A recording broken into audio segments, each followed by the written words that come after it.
and get back on track. We'll get introductions in just a minute. So again, the fourth aspect of purpose, message. The wisdom you're meant to share with the world, or if you're in group 2, the most impactful wisdom you could share with the world. Anyone who's done the true purpose process know your message? Care to give us a quick summary? Give some contrast?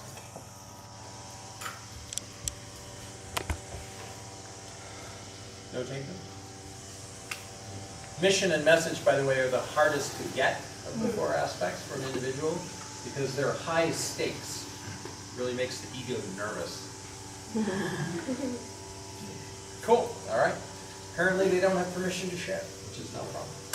Good. We just had 3 people join us. Please just briefly introduce yourself and say why you would come spend a day, or in this case half a day, with us on the higher purpose of Israel. 4 people. You're right. 4 people. Thank you.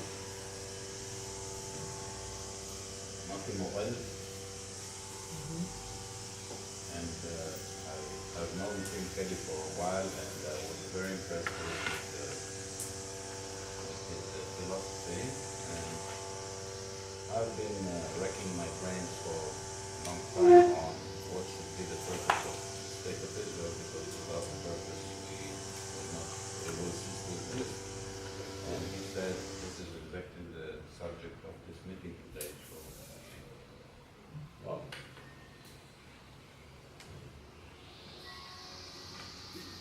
Hello, Goshen. I'm here because I believe in the process.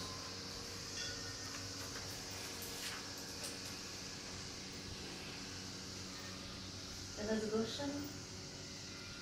I'm here because I love the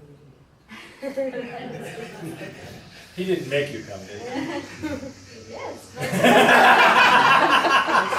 I'll talk to him later. You're free to go at any time. So, but for me, it's an issue. I don't know what's the process, but for me, it's an issue what Israel, the state of Israel, have to bring to the world. It's very, very important. Merci. Moshe Horeb, I'm here to help to get closer to the purpose of Israel, because we don't know it. Thank you. Well, excellent. Any questions on the 4 aspects? So this is what we're going to be asking your trusted source. What is Israel's essence? What is Israel's blessing? What is Israel's mission? And what is Israel's message? That's what we're doing. Clear? And I'm saying that the sum of those 4 things is Israel's purpose, Ya'ud. Add them up, all of that's Israel's purpose. It's different variations on the purpose. Okay? So in practice, as an individual or an organization or a country, I am my essence. I do my blessing repeatedly. I seek to do it in a way that fulfills my mission and changes the world in the way that my mission asks me to, and I spread and share my message through speaking, writing, and other forms of communication. That's how I go about manifesting this purpose once I've found or chosen it. That make sense? Mm-hmm. Good. Any last questions before we move on to the next topic? Okay. The next topic is fear. So, most people have very low clarity about their purpose. Most organizations have very low clarity about their purpose, and as far as I know, no countries have a clue about their purpose. Actually, Israel has more of a clue than most. The main issue in my experience, after working with probably tens of thousands of people at this point, is fear. And I've encountered a total of 14 people so far who did not have fear in the way of finding their purpose. And 2 of them are in this room. But I'm not going to tell you who. And that's 14 out of tens of thousands. So exceedingly low percentage of people are able to connect to a trusted source and get purpose information without dealing with fears first. Okay? What typically comes up for an individual is, oh no, if I found my purpose, then what? Any of you feel it or imagine it? Why might that not be a good idea? There would be great frustration not living it fully. Good, I would have to live it fully or else then I'd be horribly Maybe I frustrated. will not succeed. I could fail at it, and then of course my life would be a complete It waste. could change my life. It could change my life. It could have changed it in a good way, it could change it in a bad way. I can be happy. Good, but that would be a reason to do it. No, I think many people are afraid to really be happy. Yes, good, I might be happy and we wouldn't want that to happen. That would be a problem. Good. There Excellent. would be great vulnerability in sharing it. Yes, oh my God, absolutely. And it's part of my day job to do that on a regular basis, right? So I get to share my purpose with lots and lots of people and experience that fear of rejection all the time. Now I'm getting used to it. And I've actually been rejected by one person so far. It's very interesting. It was at a Chamber of Commerce meeting many years ago. One guy told me I was smoking dope and I told him my purpose. But that's it. Out of all those tens of thousands, one person had a negative reaction. And that's how it is for many people. They share their purpose and everyone's like, oh wow, that's great. But the fear, really quite something. Good. So there's a lot of issues about learning your purpose and acting on your purpose. Fortunately, for finding the purpose of a country, the impact on you as an individual is actually a lot less than finding your own purpose. And so the amount of work we need to do to get permission to do that is much less and a lot easier. Can you feel what I'm talking about? Yeah. Same for a company, it's higher because that's people's livelihood.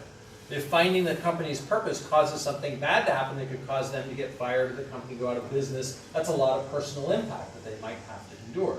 So in a company process also we have to do a lot of work on permission. But in a process like this, it's much, much, much simpler. So all we have to do is deal with any anxiety you might have about why talking to your trusted source, asking questions about the purpose of Israel, and giving those answers to this group for us to use as part of this project, why that might be a problem, why that might be a good thing. Do you have a concern? I had it before and Yep.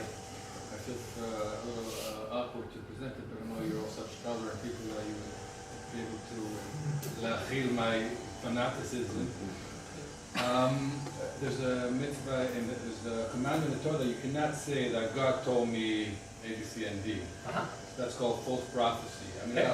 I'll be able, if you give me a little leeway, I'll be able to find my terminology. I feel that God would say, if you could tolerate that, then I'll be more confident. Well, you don't have to tell us who your trusted source is. So you could say, a little bird told me that. Or my intuition. Exactly. Right. I didn't know about that. Yeah. Neither did I. I do that all the time. No, But, but I understand the wisdom in the commandment. Actually, I've had to deal with people in my community who go around doing precisely that. It's a real pain in the ass. And so I actually wrote a document about misuse of information from trusted sources. So I really understand The that. correct words are very important. Well, it's not just the correct words, it's also the spirit. If I tell you that God told me that I should get a dog, that's fine. But if I tell you that God told me you should pay me 1,000 shekels, now we're into a problem, right? So it's absolutely possible to misuse that kind of information, and I've seen it done, so I see the wisdom in that. But you don't have to name your trusted source, so that's a simple solution there. But I might be, you already know my trusted source, you might guess, it might be, is it okay to say that I would feel that my trust, but that would weaken the strength of the process? No, all we need is the information. You don't have to say anything about where it comes Okay, no, but, okay. Or you can ask your trusted source. Yeah. Cool. Great. So have we handled that one for you? We'll see how it goes. See how it goes? All right.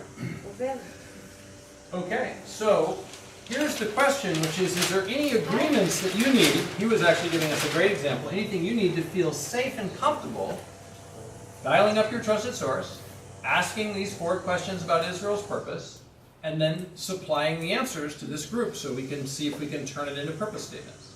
Any agreements you need, anything that would need to be true for that to be fine for you.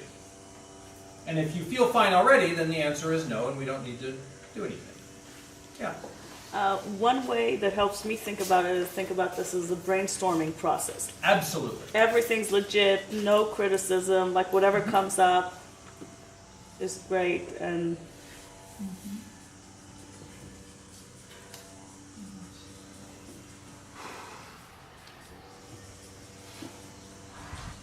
it's okay to be wrong. So I'm going to tend to want to phrase these positively. So I'm going to say all answers are treated with respect. Does that meet that one? Mm-hmm. Good. By the way, these are called conditions. If these conditions were true, then we'd be safe to proceed. Anyone else need any conditions, any agreements for you to feel safe and comfy doing this?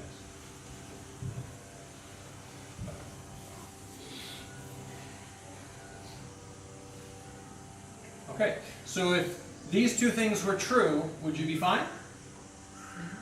Tim, I'm getting something, I'm not sure if it's me or perhaps some of us, about the permission to get a wrong answer.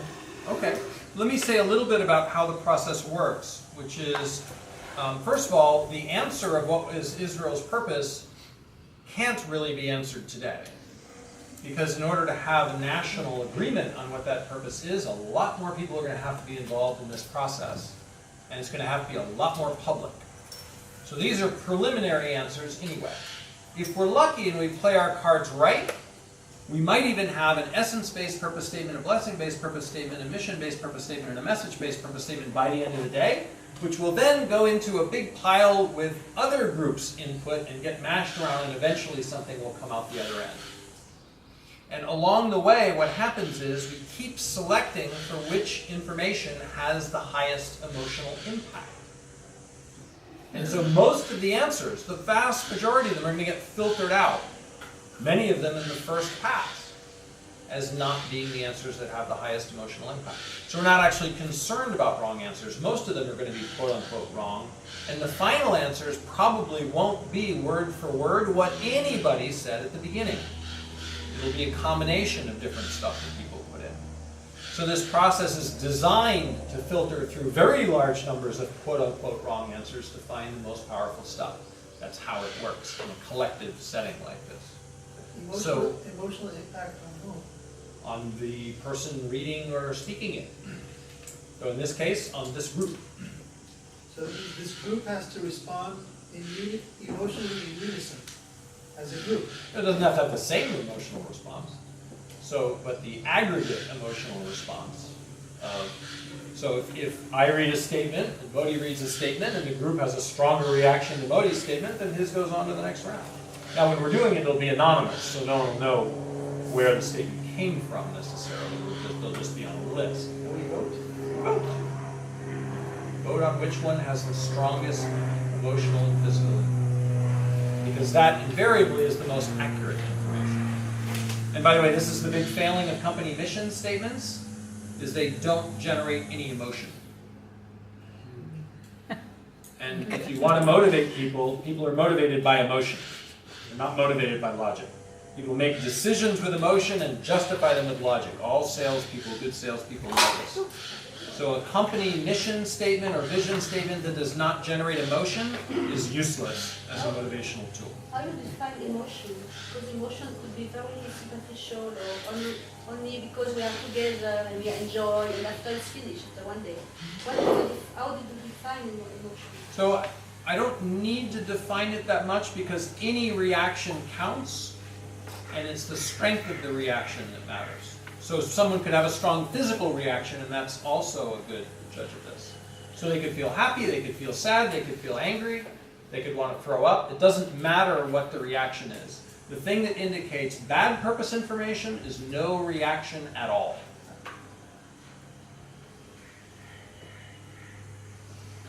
Good. Cool. So is that addressing, do you think? Good. So it's fine. In a group process, we expect to get a lot of information of varying degrees of accuracy, and that's completely normal. And some people won't get any at all, right? You'll try to dial up your trusted source and you'll get a busy signal. And other people will. And that's also completely normal in a group process. Even some of you who are used to doing it all the time, your trusted source may not be willing to provide information about Israel today. Yeah. I think that another condition you just discussed it is we represent all parts of Israel. Oh, I don't think we do. I think that we've got... That's a fear that we will not. So the condition will be we're trying, even here in the room and outside the room, to represent all parts. I understand what you're trying to say, but here's the difficulty with that. I don't think it makes sense for me to try to represent more than myself. There is room for everyone to participate. Absolutely.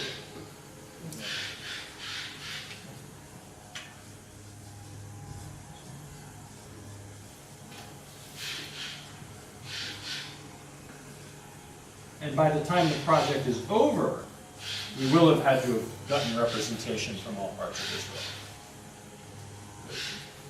Anything else anyone needs to feel safe having a conversation with your trusted source and asking questions about Israel's purpose? Yes. There are going to be many differences, and Sure. that's the purpose, I think. Well, let's just say differences are part- normal. Yes, they have to be there. It's unique, maybe to call it uniqueness instead of differences.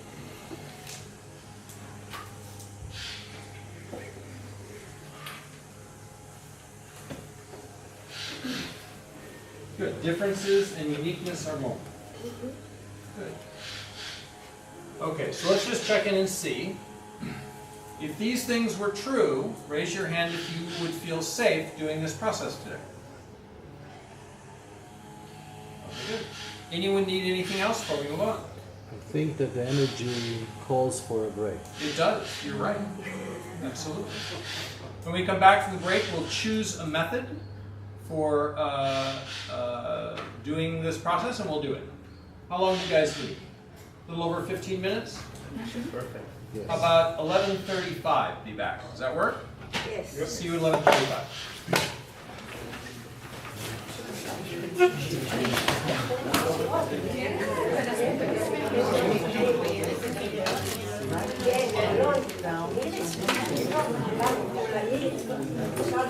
Yeah,